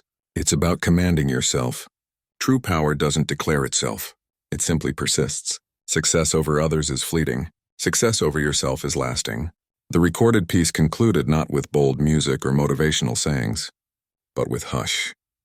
30 seconds of the empty dojo at light, illumination gradually filling the area. Nothing occurring, yet everything there. When the lights rose after the viewing, the audience stayed positioned, processing what they'd observed. The usual immediate reactions, applause, remarks, online posting were notably absent. People simply positioned, thoughtful, some inclining slowly to themselves. As the audience finally began to disperse, a young competitor approached Ryder and Suri, no more than 20, already showing the assurance of early achievement. He paused before uttering. That was distinct, he stated finally. Not what I anticipated. Ryder inclined. Distinct was the point. All that thoughtful material, the competitor continued, laboring to express his thoughts. Does it actually assist in the ring? I mean, when it counts. Suri grinned faintly. It doesn't assist you prevail in battles. The young competitor frowned. Then what's the point? It assists you comprehend why you're battling in the first place, Ryder clarified. And sometimes that's more essential than prevailing. The young competitor looked doubtful but thoughtful. Would you guys be willing to discuss more sometime about all this? Ryder and Suri shared a look, recalling their own path from boldness to recognition. Light Suri stated basically desert wind dojo. No lenses, no online. Just bring yourself, Ryder added. The real one, not the one you display to everyone else. The young competitor inclined slowly, something shifting behind his gaze. The first spark of acknowledgement that there might be more to his chosen route than awards and supporters. 3 months after the release, a pattern began to emerge across combat athletics, subtle but clear. The most dramatic verbal attacks decreased. Pre-battle regard increased. Post-battle recognitions grew more genuine. Not everywhere, not fully, but noticeably. One morning, as Ryder practiced alone in the dojo, a familiar aura registered at the edge of his recognition. Your method has advanced, Chuck noted from the entry. But more importantly, your aim has clarified. Ryder completed his pattern before answering, a grin touching his lips. I had good instructors. You were ready to acquire, Chuck corrected. That's rarer than good instructing. They advanced to the floor's center, positioning in comfortable hush as morning illumination gradually filled the area. After several minutes, Ryder uttered, I've been pondering what you stated, about why you assisted us. He met Chuck's firm gaze. You stated someone did the same for you. Who was it? Chuck's aged features revealed a spark of something memory, perhaps, or gratitude for the circle's continuation. Expert in Korea, he stated finally. When I was placed there with the Air Force, I dared him publicly, disrespectfully. A trace of a grin touched his lips. He instructed me many teachings. The most essential wasn't about battling. What was it about? Ryder inquired. Listening, Chuck answered basically. To others, to yourself, to hush. The reply echoed through the empty dojo. Not just terms, but lived truth. Ideas experienced rather than merely uttered as early morning illumination filled the dojo completely. Chuck rose to his feet. Time to continue your work, he stated, moving toward the entrance. Will I encounter you again? Ryder inquired. Chuck paused, glancing back with characteristic simplicity, when necessary. With that, he was gone as quietly as he'd arrived. Ryder stayed positioned at the center of the empty dojo, surrounded by hush yet feeling profoundly linked to Chuck and Seagal, to Suri, to the young competitors now beginning their own paths of discovery, to the unbroken heritage of combat arts theory that surpassed time, surpassed self, surpassed the fleeting nature of titles and praise. He closed his eyes, inhaled, deepening, mind-clearing. In the hush, everything that counted was there. In the stillness, everything vital was clear. True command conveys without terms. True power needs no declaration. The most essential successes are the ones no one observes. The circle persists as it should. Up next, we have 2 more remarkable tales that are awaiting you. Just select the image you wish to view, and it will direct you there. If you appreciated this video, be sure to join. It would mean a lot of a press storm. Every broadcaster had arrived in Vegas, altering the Legends Arena from a refined site into the hub of an international display. Reporters packed the entrance.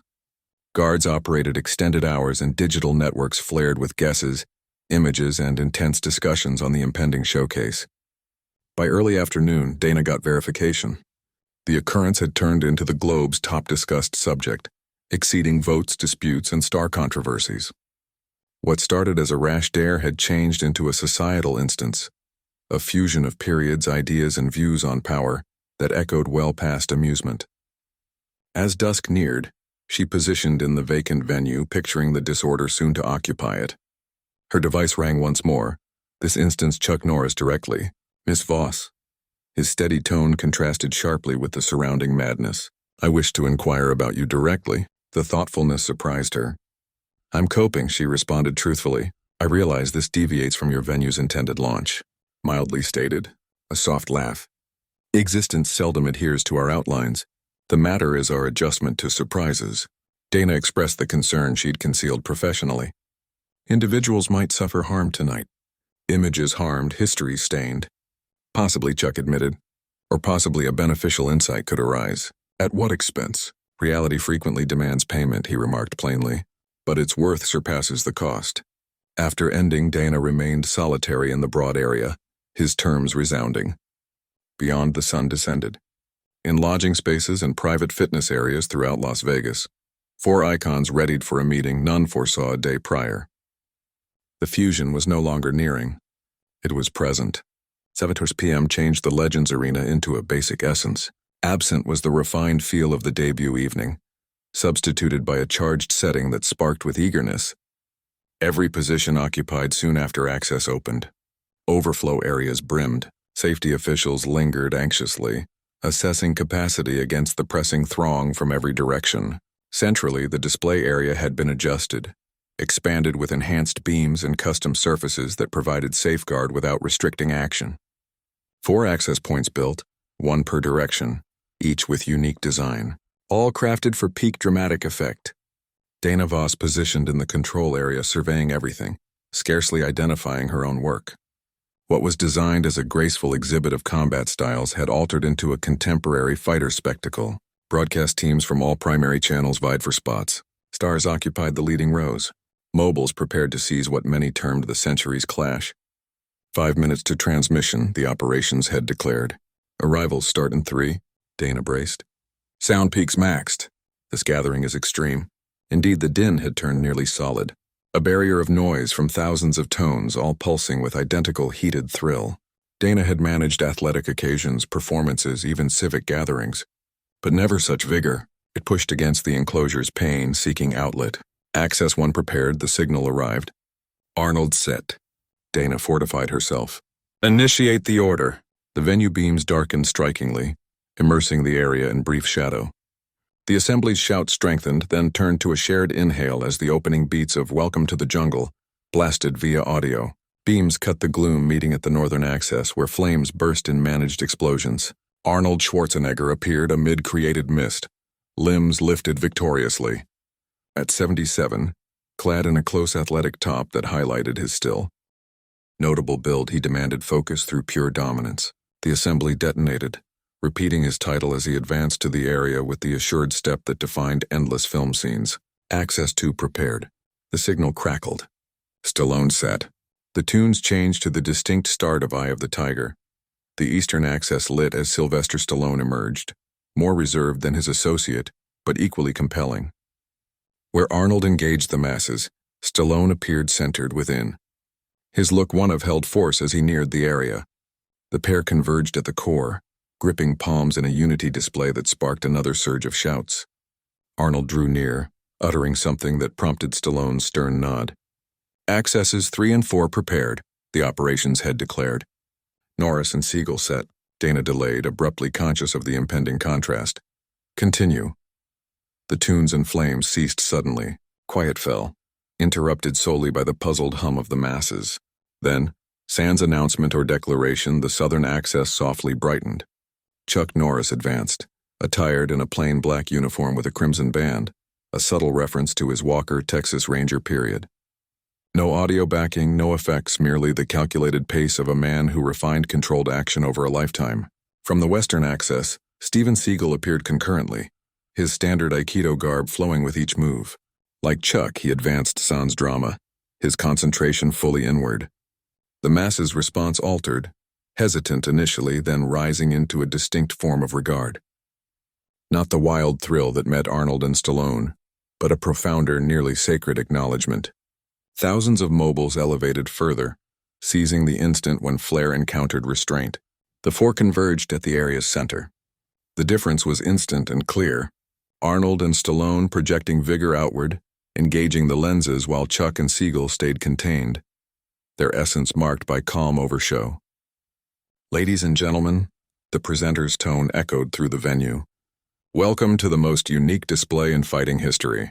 The masses shouted approval as the 4 symbols faced off, the upper lenses capturing each detail of their meeting for the vast screens overhead. In the northern spot, the Austrian Oak, the Terminator, the 7-time Mr. Olympia, Arnold Schwarzenegger.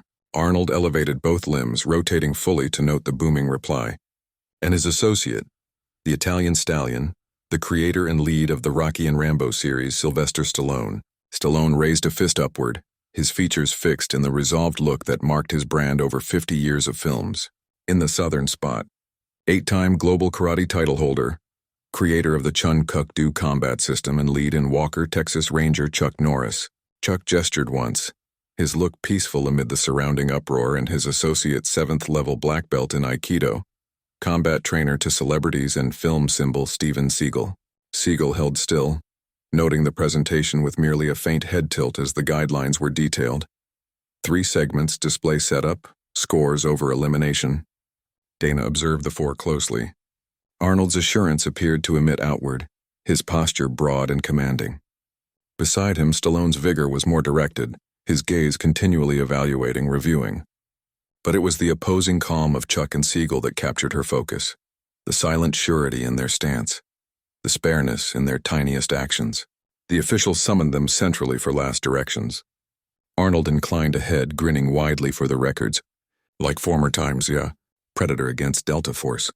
Chuck's grin was courteous but held back. Films aren't fact, Arnold. Neither is the training hall, Arnold replied. No outline tonight, friend. There's never been an outline, Seagal murmured.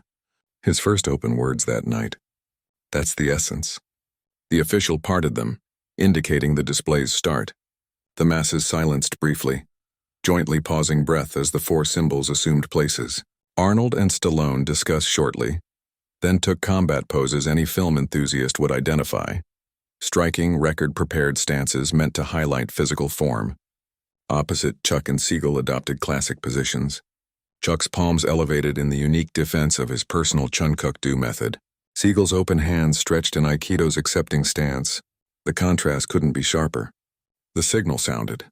Arnold advanced first, proceeding with the bold walk that shaped his screen character. He released a sequence of amplified strikes, forceful but obvious, intended to appear striking rather than land swiftly. Chuck didn't retaliate. He just wasn't present when the strikes reached. His shift so delicate and sparing that it seemed Arnold targeted fixed points. No extra action, no striking dodge, just accurate small changes that left Arnold hitting void. The masses' response moved from thrill to puzzlement. This wasn't the grand clash they expected.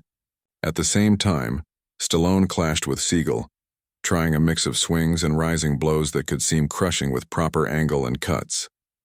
Seagal answered with Aikido's core idea, merging with the assault over resisting it outright.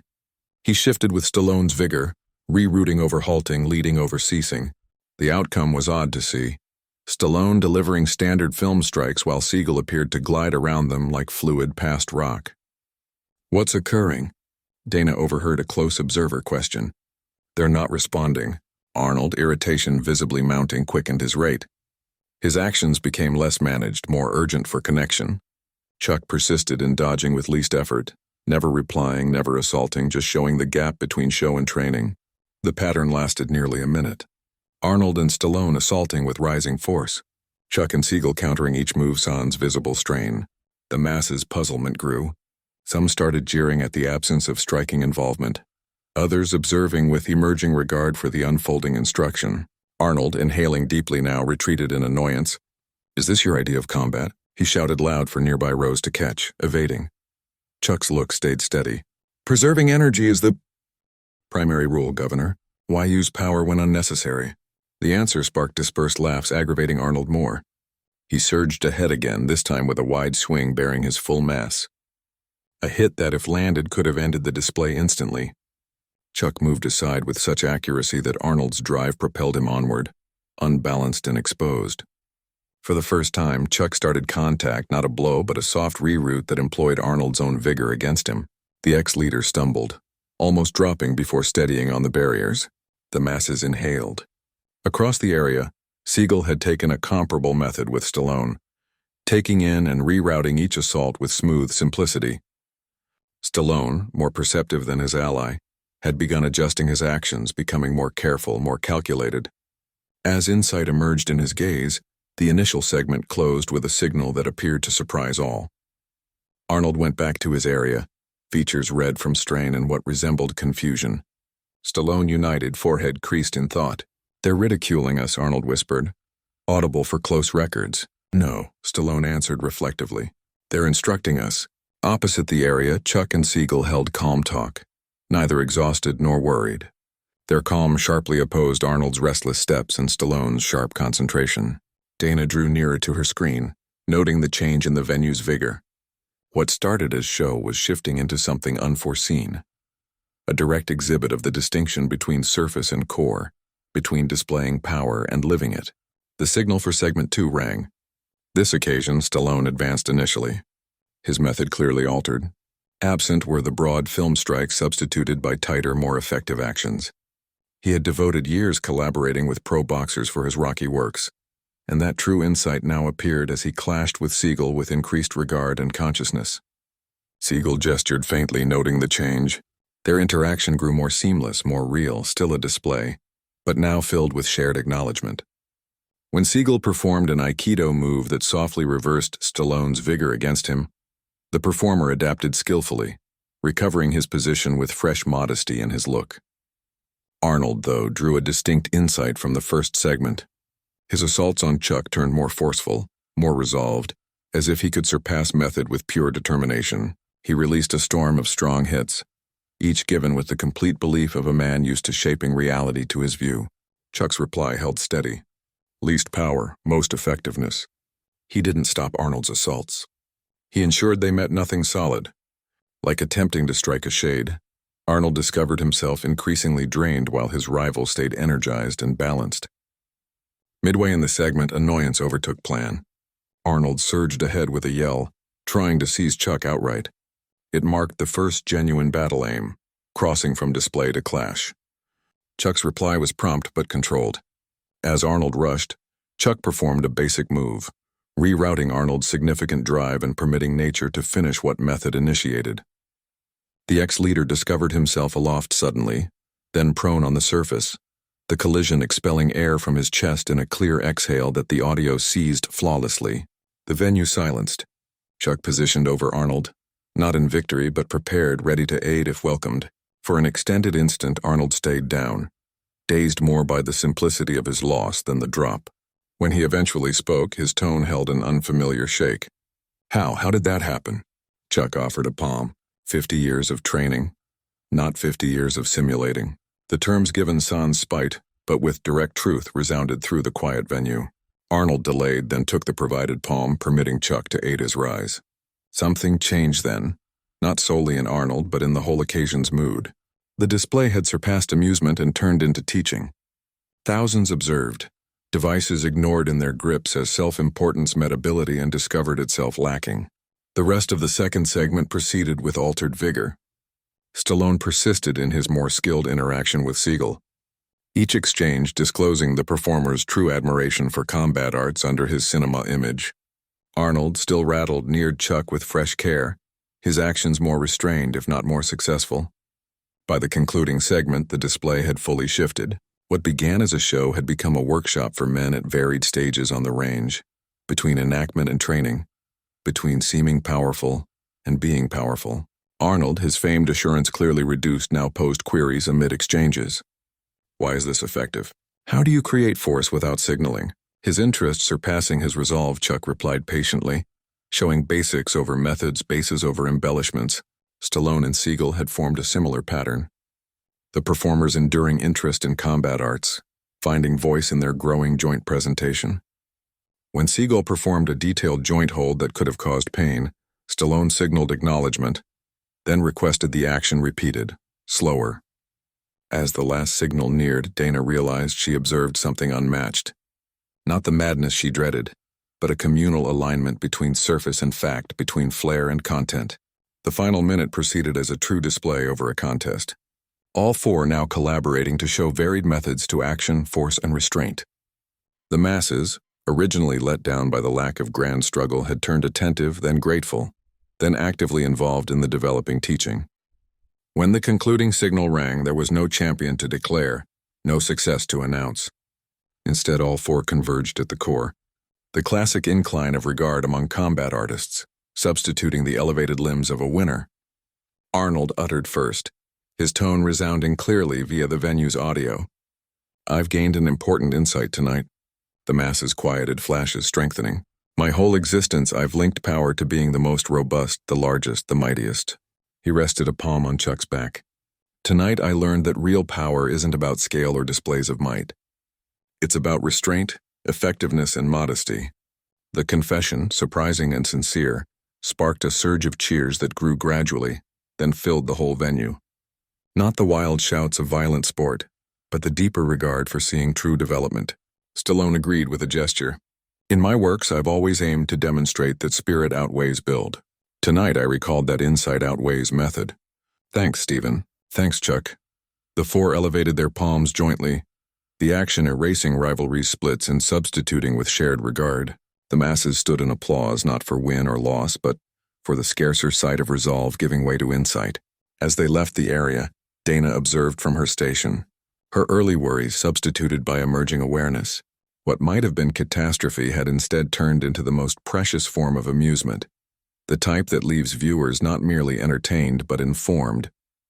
The Legends Arena had fulfilled its commitment. Ultimately, though not as anyone predicted, it had presented real icons, not in their ability to rule, but in their readiness to develop. Even at 77, even at 84, the key struggles weren't against others. They were against the self. The after-display gathering hummed with a vibe unlike any Dana had known in 2 decades of show production.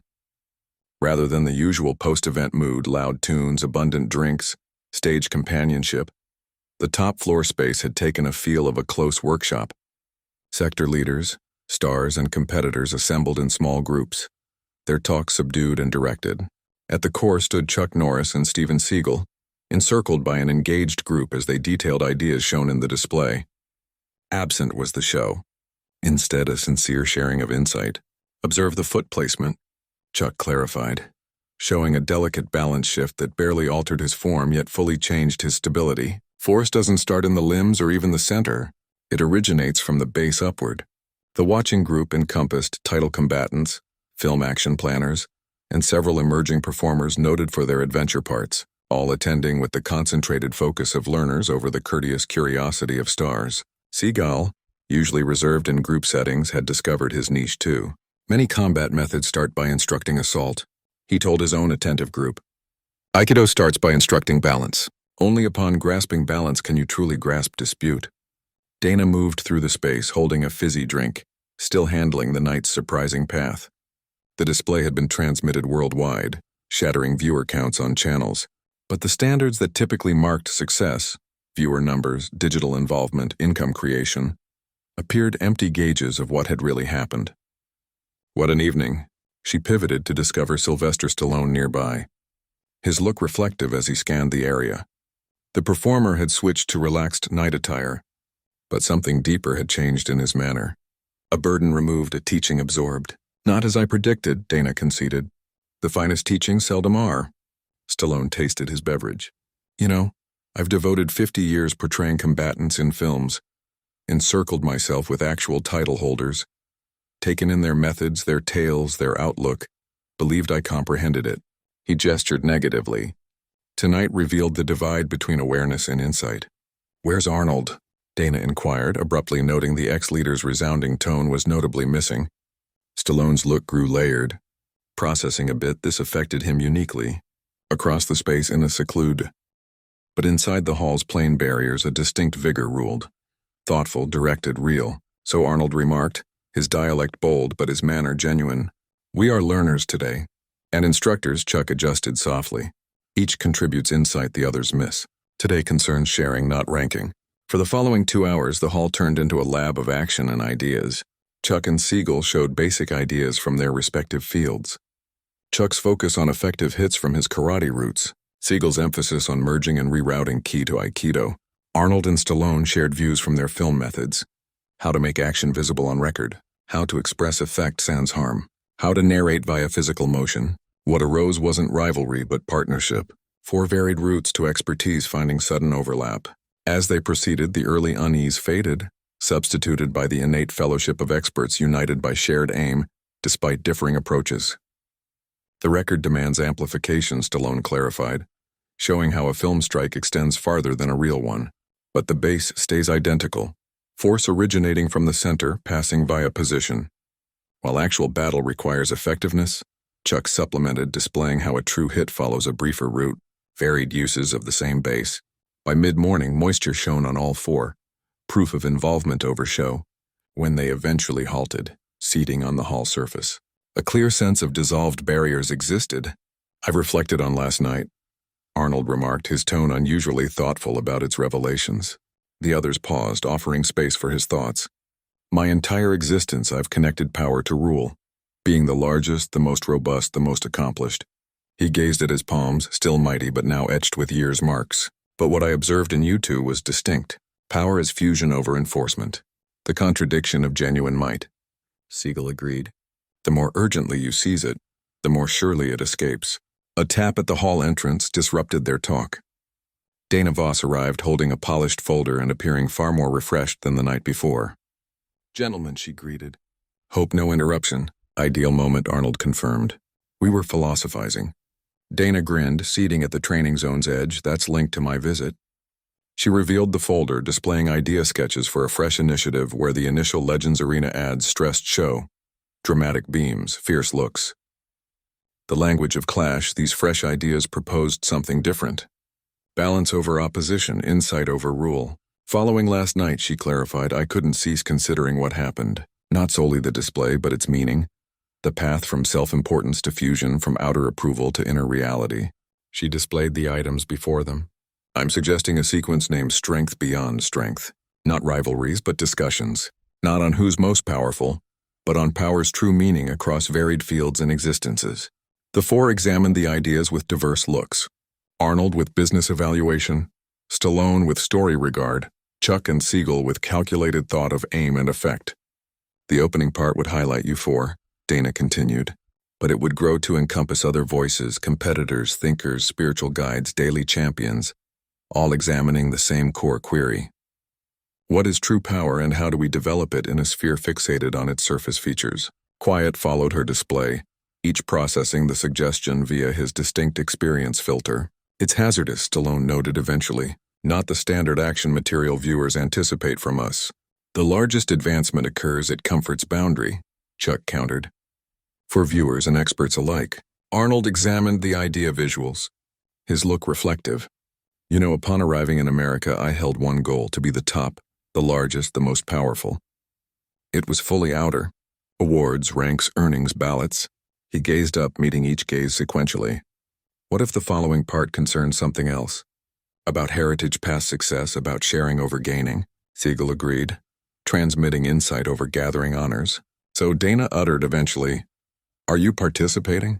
The four shared looks, silent comprehension exchanging. Chuck uttered first, his tone carrying the quiet command that marked his public image for years. With one stipulation, he specified. This can't focus on individuals. It must focus on ideas. Concurred, Dana remarked instantly. The emphasis is the content, not the deliverers.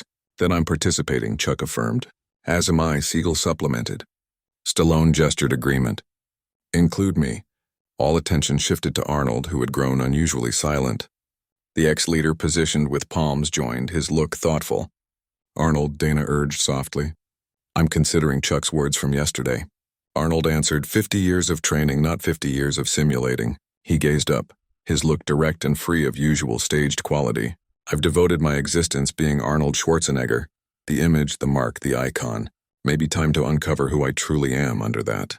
The openness in his confession formed a brief quiet in the space. 4 men and 1 woman, linked not by Hollywood's typical measures but by the rarer element of true presence.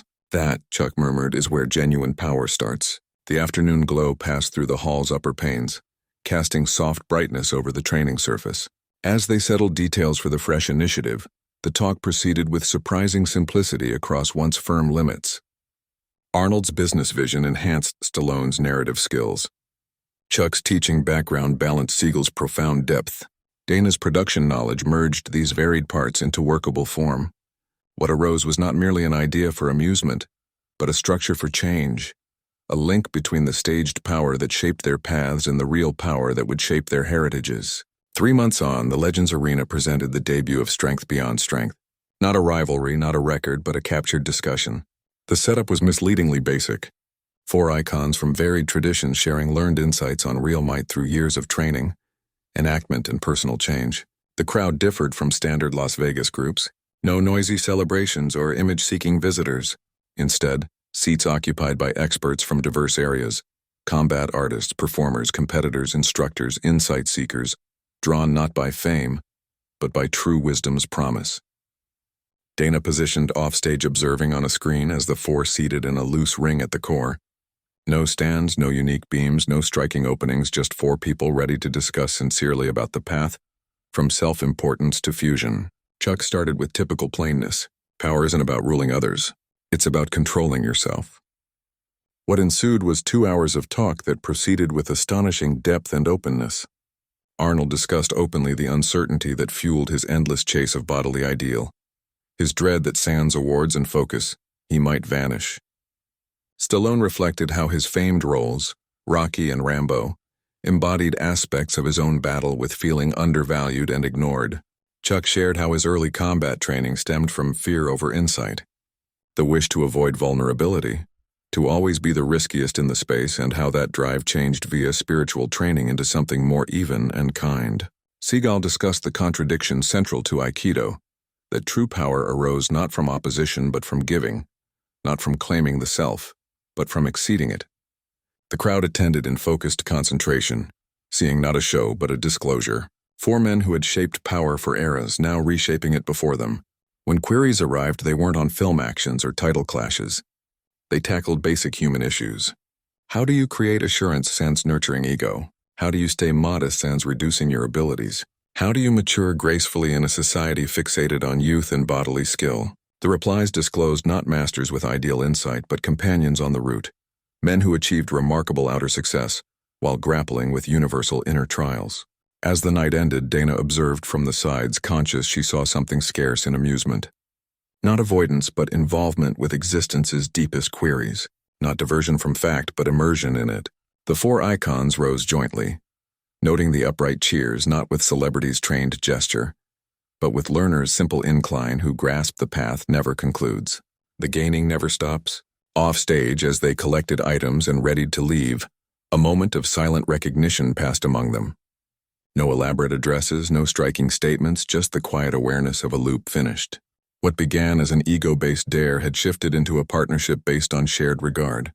"Well," Arnold uttered eventually, "that deviated from my expectations 3 months back." "Existence seldom matches," Chuck answered with a faint grin. "The matter," Seagal supplemented, "is whether we oppose the unforeseen or merge with it, and whether we gain from it." Stallone finished as they separated, each to his own realm, his own route. Something core stayed linked, not companionship traditionally, but a deeper awareness of common humanity under outer distinctions. Dana stayed surveying the now vacant venue. What was designed as a shrine to show had disclosed itself as something deeper, a space where sincere talk could thrive, where insight could transfer, where power could redefine. In the calm wake, she grasped that the most precious changes often occurred not in glory or success moments, but in the quiet after, when ego's din faded and truth's soft tone could at last resonate. The true power of icons wasn't in their rule ability, but in their evolution readiness to advance, past the images that shaped them, to embrace the insight that exceeded them, and to share that path with others still seeking theirs. Ultimately, it wasn't about the strongest. It was about grasping power's true meaning, and in that grasp, all grew stronger. Coming up, 2 additional amazing tales await. Simply select the picture you wish to view and it will guide you. If this content pleased you, ensure to join. It would support greatly.